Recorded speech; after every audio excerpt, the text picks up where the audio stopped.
On se retrouve aujourd'hui pour une nouvelle vidéo. J'avais envie de partager avec vous sur le dessin, mon parcours, mes envies, mes inspirations. Mais avant de commencer, si vous souhaitez suivre mes vidéos, suivre mon travail, tout ce qui va arriver sur cette chaîne, n'hésitez pas à vous abonner, à cliquer sur la cloche, comme ça vous serez informés de toutes les nouveautés sur Clin d'Ange. J'avais envie de commencer par vous parler de un peu mon parcours du coup. J'ai toujours aimé dessiner. Dessiner, ça... Je pense que c'est la première chose que j'ai fait quand j'étais petite. C'est aussi dû à mon contexte familial. Mes parents étaient dans la décoration d'intérieur. Mon père était extrêmement bon en dessin. Il avait un niveau vraiment très élevé, quelqu'un de très créatif. Donc quand j'étais petite, j'adorais le regarder faire. Je suis quelqu'un de très curieux de base. J'adore tout ce qui est manuel en fait. Donc j'aime bien essayer des choses. J'adore tout ce qui est art créatif. Ça me passionne et ça depuis toujours. Donc j'adorais le regarder faire, regarder dessiner des tapis, dessiner des tables, des objets, où il faisait des portraits, enfin il était vraiment très bon. Donc j'ai grandi là-dedans. J'ai toujours dessiné depuis que je suis toute petite, c'était vraiment ma passion. Franchement, je ne vivais que pour ça, je détestais l'école. Pour moi, c'était un peu comme une prison. On avait quoi, 1 heure de cours de dessin par semaine. Et vraiment, mais cette heure de dessin, je l'attendais, mais comme le miracle.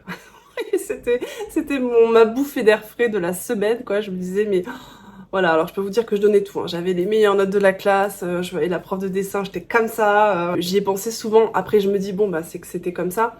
Quand je compare avec d'autres pays, par exemple en Angleterre, ils ont beaucoup plus de choix, les élèves.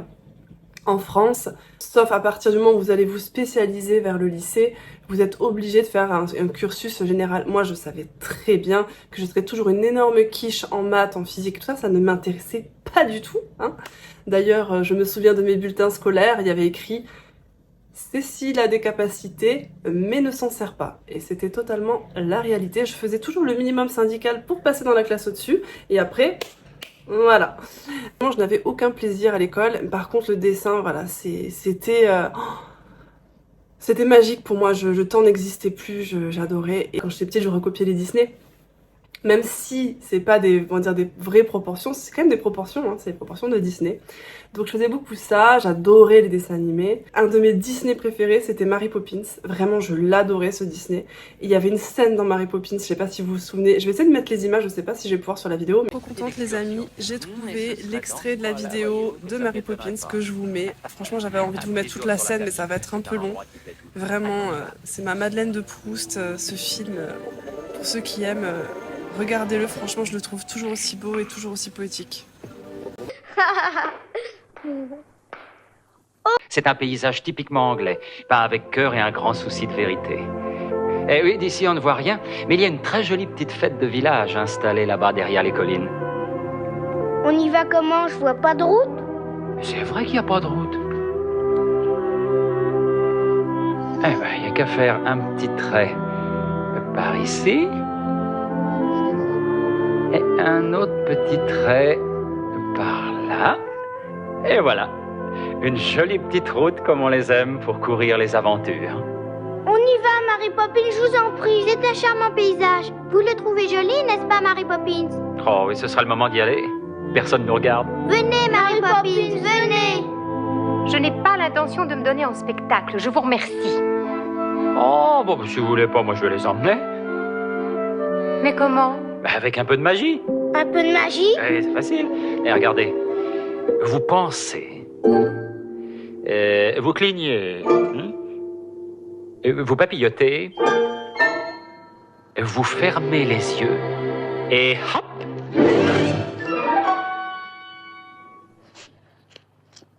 Eh ben, rien n'est arrivé. Vraiment, vous n'y entendez rien. Ah. Pourquoi vous entêter à compliquer des choses qui sont si simples? Donnez-moi votre main, Michael, et ne traînassez pas. 1, 2...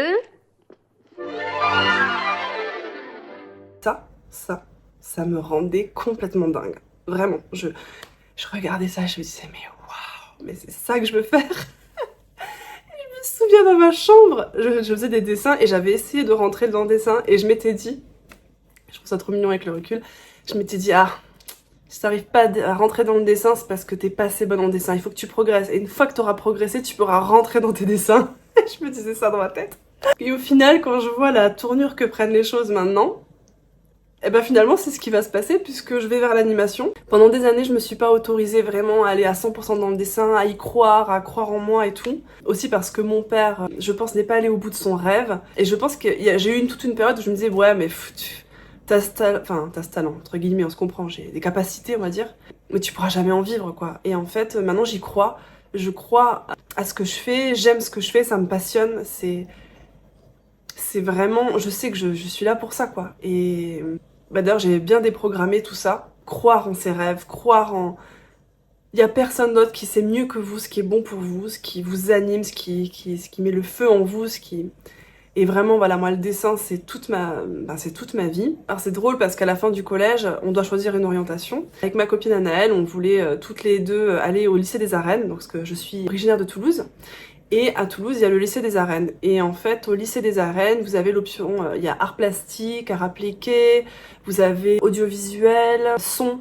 Vraiment, c'était le seul lycée où je voulais aller parce que normalement, je devais aller au Mirail. Et je me suis dit, si je vais au Mirail, je vais faire une grosse dépression. Avec Anaëlle, on a postulé pour le lycée des Arènes. Et j'adore parce que les profs sont toujours très encourageants. Tu ne seras jamais prise. Parce que je crois que j'avais 12 de moyenne, quoi.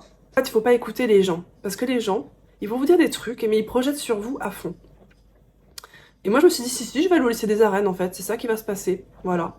Et c'est ce qui s'est passé. Je suis allée au lycée des Arènes, j'ai été prise en art plastique, donc ça m'a fait déjà beaucoup de bien, même si, ce que je trouve un peu dommage, c'est que je savais déjà très bien que la seule chose qui m'intéressait c'était le dessin, c'était pas de faire de la physique-chimie, d'ailleurs donc on vous fait quand même des cours de physique-chimie.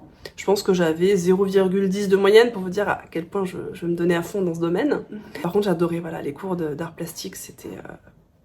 J'adorais. Bon pareil, hein, lycée des Arènes, j'ai eu mon bac à 10, je sais pas combien, parce qu'avec mon petit côté qui fait le strict nécessaire, c'est-à-dire que moi, je suis le genre de personne, si ça me passionne, je me donne à fond.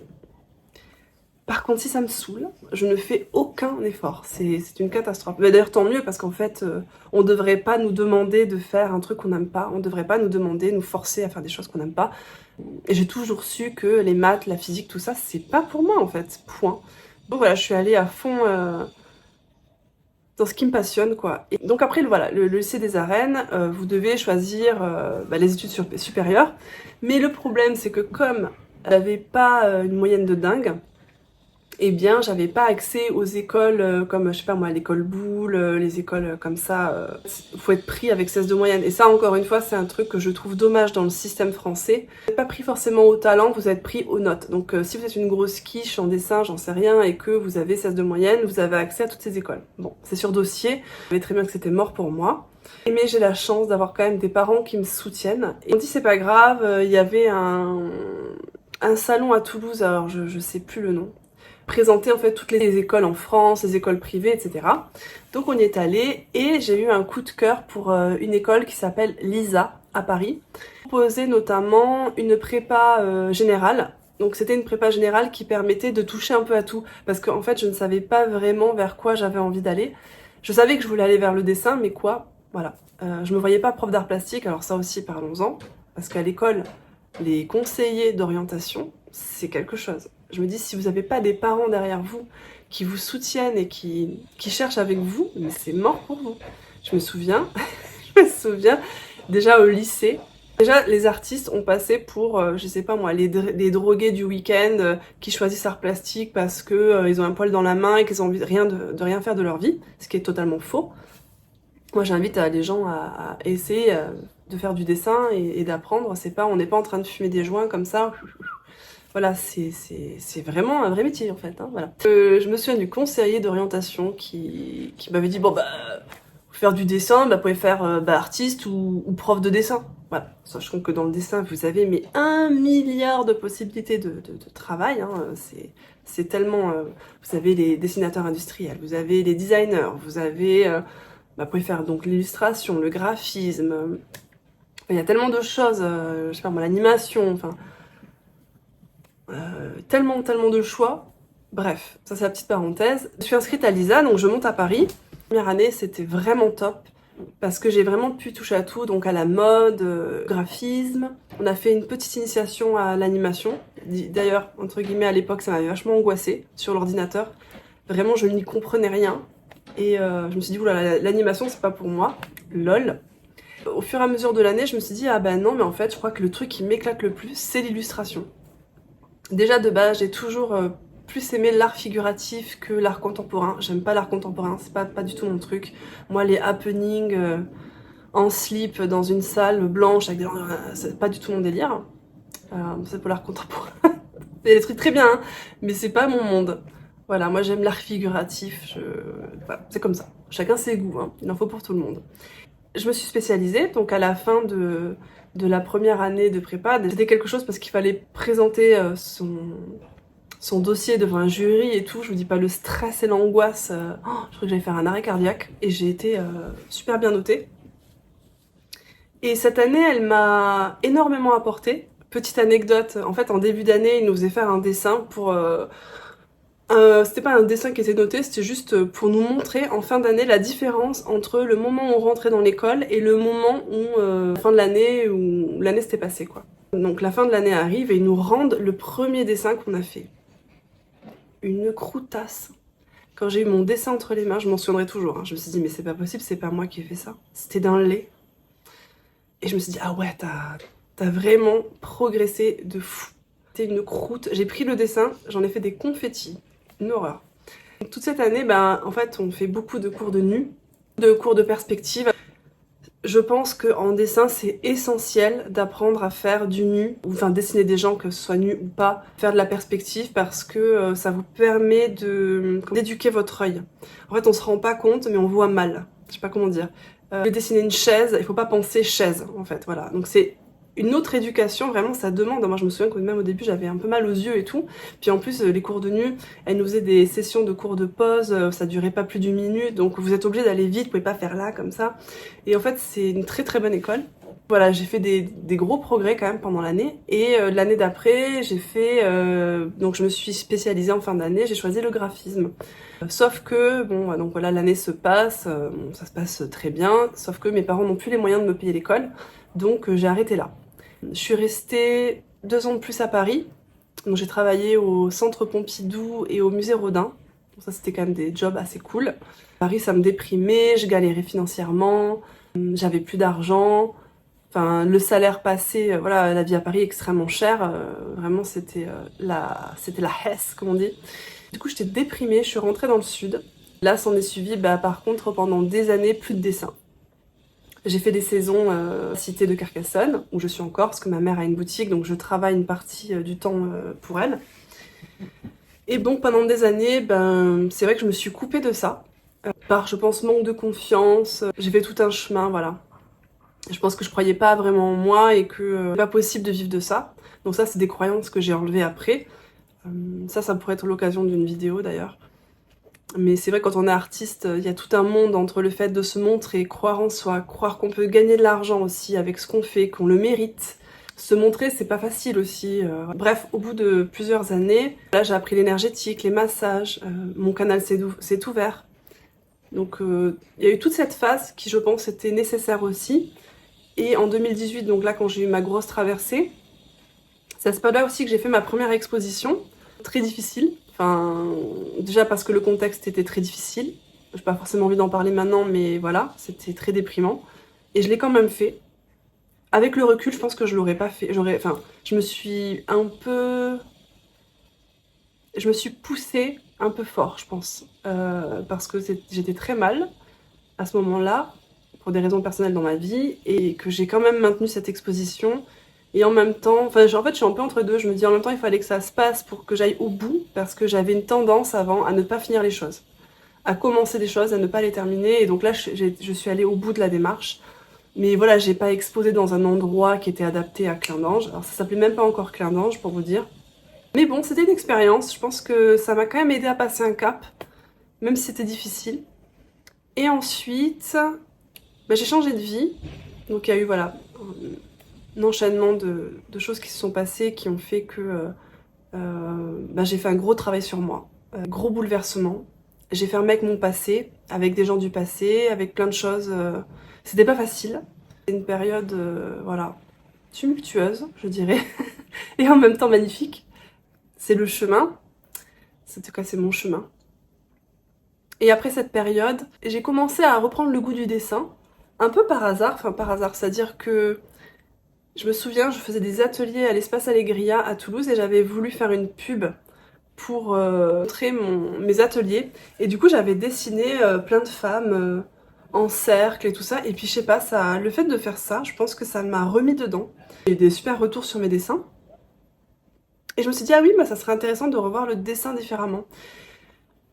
Donc, j'ai commencé à redessiner, à reprendre goût à ça. Et en 2020, je me suis séparée d'un compagnon avec qui j'étais. À ce moment-là, le dessin et la broderie, ça a été une thérapie. Ça m'a aidée, je pense, par rapport à ce que je vivais dans ma tristesse et tout ça. Et de là est né le projet du jeu de cartes. J'ai commencé à faire ces dessins pour ce jeu de cartes. Et en fait, ce jeu de cartes, qui n'est pas encore sorti, là, que j'ai terminé, qui sortira, je l'espère, dans l'année. Il a avancé avec moi. Et pour chaque étape que j'ai passée, chaque soin que j'ai fait, mon chemin de compréhension, mon écoute des guides, ce qui me montrait. Je suis quelqu'un qui a besoin de Moi, j'ai besoin de comprendre. J'ai besoin de choses concrètes. J'ai besoin qu'on me montre. Donc, ça tombe bien parce que comme je suis très visuelle, généralement, les guides me montrent des films, carrément. Des fois, je vois des films. Et ils m'expliquent les situations, etc. Et du coup, je me suis dit, ben, à travers le dessin, c'est ça que je peux faire passer pour aider. Et je trouve que le dessin, c'est un pont, ça facilite la compréhension des fois pour certaines choses. Enfin, pour les gens comme moi qui sont très visuels, qui ont besoin, je me dis un dessin, en un dessin, vous pouvez vous connecter et dire ah oui, je comprends, ah oui, ça me fait ça, et je pense que vraiment, je vis le dessin comme un soin maintenant. Et c'est ça que j'ai eu envie de faire à travers ce jeu, de faire des soins. Et c'est drôle, il y a quelques mois, j'ai fait un resto avec des copines et on parlait justement du jeu. Parce que j'ai une copine qui est pas sur les réseaux sociaux, elle a ni Instagram ni rien, donc elle voit pas du tout ce que je publie, quoi. Et elle me dit ah mais vas-y montre-moi, et sur mon téléphone en fait j'ai toutes les cartes du jeu et on s'est amusé en fait à table. Elle me dit montre-moi la carte et puis tu me dis pas ce que c'est et on essaie de deviner, on essaie de deviner ce que c'est. Donc on était 4. Et on fait toutes les cartes et tout, et puis elle me dit, et je trouvais ça intéressant, elle me dit c'est fou, je vois vraiment ton évolution. Parce que ça fait 3 ans que je fais le jeu, j'ai commencé à faire le jeu en 2021, vraiment. Donc je m'y suis mis vraiment, c'est quand j'ai eu l'iPad. Et meilleur investissement d'ailleurs l'iPad, franchement au passage, vraiment, pendant longtemps j'ai cherché qu'est-ce que j'allais prendre comme tablette, machin, nanana. L'iPad Pro, franchement, top. Meilleur investissement ever. Donc je me suis mis à fond avec cet iPad. En plus c'est trop bien parce que j'adore voyager. Imaginez si je devais me prendre mes carnets à dessin, je voyage en sac à dos, en backpack comme on dit. Je peux pas prendre trop d'affaires quoi, donc là c'est juste un ordi quoi, donc c'est trop bien. Pour revenir à ma copine, elle me dit mais c'est fou, t'as tellement évolué en 3 ans. Tes dessins ont évolué, et c'est vrai que je me suis rendu compte, il y a même des dessins que j'ai repris, que j'ai retouchés. En fait, j'ai vu que maintenant, j'ose beaucoup plus me montrer, j'ai beaucoup moins peur. En fait, honnêtement, maintenant, je m'en fous. C'est-à-dire que je fais ce que je sens, j'écoute mon cœur, et après, ça m'appartient pas. Ça plaît pas. C'est pas grave. Et je crois que j'ai passé un cap aussi d'ouverture et de me montrer. Bon, d'ailleurs, la preuve, là, je suis en train de faire une vidéo, ce que je n'aurais jamais fait avant. Et elle m'a dit, c'est fou ton évolution, elle dit, je sais pas, c'est beaucoup plus lumineux, t'oses beaucoup plus, et j'ai dit, bah, franchement, c'est vrai. Voilà, il y a des choses, il y a des dessins que j'ai repris, que j'ai retouchés, que j'ai remaniés, et je vois vraiment l'évolution, je vois que j'ai progressé en dessin. Et là, je me suis mis à l'animation, donc voilà, étant donné que le jeu est terminé, et ça faisait un moment que ça me grattait et que j'y pensais, c'est vrai que j'ai vraiment envie d'aller vers les films et l'animation. Franchement, c'est ça qui m'anime, le son, les expériences sonores aussi. Enfin, j'ai envie d'aller vers des choses comme ça. Et je me suis acheté le livre de Richard Williams qui s'appelle donc Techniques d'animation. Attendez, je vais vous montrer. Voilà. C'est ce livre, il est super, franchement. hyper intéressant. Attendez, je vais vous montrer le style.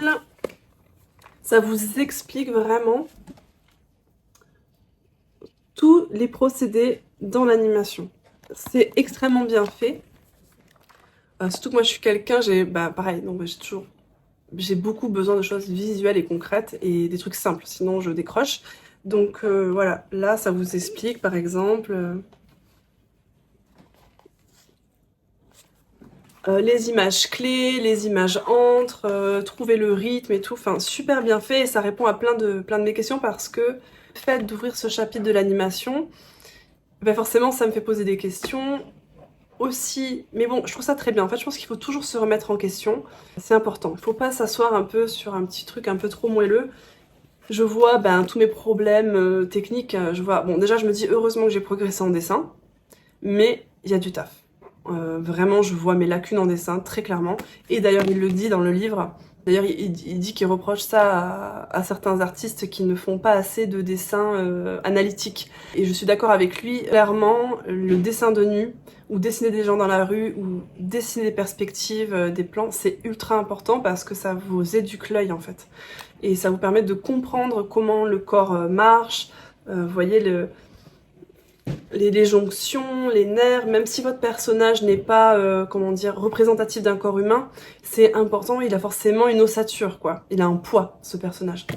Donc tout ça, ça me fait cogiter. Je me dis qu'il va falloir que je reprenne des cours de dessin, parce que, il faut le savoir, pour mon jeu de cartes, j'ai beaucoup fonctionné avec Pinterest. En fait, j'ai des épinglés sur l'anatomie, les mouvements des mains, je prends souvent des photos, des fois je me prends moi-même en photo pour certaines poses parce que j'arrive pas à comprendre par rapport à l'idée que j'ai dans ma tête, pour arriver à la retranscrire en image, des fois c'est compliqué. Vous avez besoin d'une référence, et il le dit, vous avez besoin d'une référence physique concrète. Et aussi un truc intéressant que j'ai trouvé dans le livre, c'est que, alors moi je suis quelqu'un, je travaille tout le temps dans la musique. La musique c'est la base de ma vie, j'écoute tout le temps de la musique. Alors j'ai des goûts très variés, j'écoute beaucoup de musique et ça depuis toujours. À l'école ça me permettait de tenir, pour vous dire, pour tenir psychologiquement à l'école, je me souviens, et d'ailleurs mon père ça le rendait dingue, il me disait mais je sais pas comment tu fais pour étudier comme ça, mais honnêtement ça me permettait de tenir parce que... franchement, quand vous apprenez des leçons par cœur, c'est tellement rébarbatif. Et puis ça me passionnait pas en plus, donc j'essayais de trouver un truc un peu joyeux, que j'aime la musique quoi. Donc j'ai pris toujours cette habitude d'écouter tout le temps de la musique. Alors quand je dessine, je dis, j'écoute pas du hard rock, ouais, d'accord, mais quand même j'écoute beaucoup de musique. Et là il dit dans le livre que pour faire de l'animation, il faut le silence. Et il dit ça, en plus il dit que ça c'est un des grands maîtres de l'animation de Disney qui lui a appris ça. Donc on écoute. Ah, voilà. Ceux qui ont fait Blanche-Neige et tout ça, c'est quand même des pros. J'explique que pour faire de l'animation, il faut énormément de concentration. Et je me rends bien compte. Vous pouvez pas vous distraire 2 secondes, il faut être vraiment focus. Donc je me suis dit, allez, c'est reparti pour les apprentissages, reprendre des cours de dessin et apprendre à dessiner dans le silence. Voilà.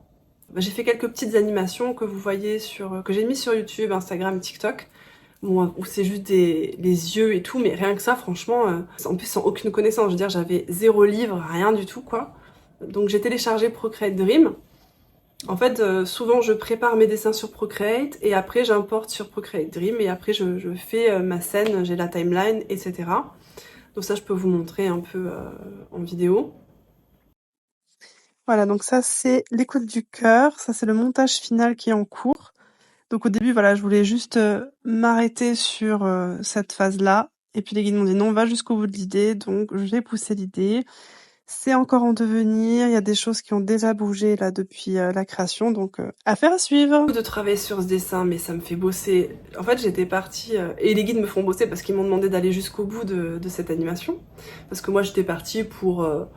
je me suis dit, oh, je fais juste arriver le personnage devant le cœur. Ils m'ont dit... tu vas jusqu'au bout de cette animation et tu vas vraiment au bout de l'idée. Super frustrant parce que bon, alors j'ai travaillé dessus mais je suis quand même quelqu'un de perfectionniste de base. Ça aussi j'ai dû déconstruire le perfectionnisme, faire des soins pour déprogrammer et me libérer un peu de mon perfectionnisme, aussi qui est inculqué par mes parents évidemment, of course. J'ai travaillé sur ça, Là j'accepte que c'est absolument pas parfait parce que je vois tous les défauts de l'animation, mais en même temps j'ai le niveau que j'ai et que là pour le moment j'ai pas les capacités encore au top. C'est pour ça que j'ai investi dans les livres. Je suis aussi Aaron Blaise et Tom Bancroft. Je me suis acheté des cours de Aaron Blaise, donc il y a des sur son site internet vous pouvez trouver des cours. Il y a plein de thématiques, en plus c'est vraiment pas cher. Donc je me suis offert ça à Noël, j'ai commandé ça au Papa Noël, des cours avec Aaron Blaise, et pour progresser. Et je me dis, bon je vais au bout de celle-là. Pour la prochaine, j'ai décidé de faire, en fonction du livre en fait, de ce livre, me faire des exercices avec une thématique. Voilà, prendre une thématique qui me plaît et se servir de cette thématique pour justement mettre en pratique ce que j'apprends avec Aaron Blaise et avec Richard Williams. Voilà, donc là c'est mon projet en cours pour progresser.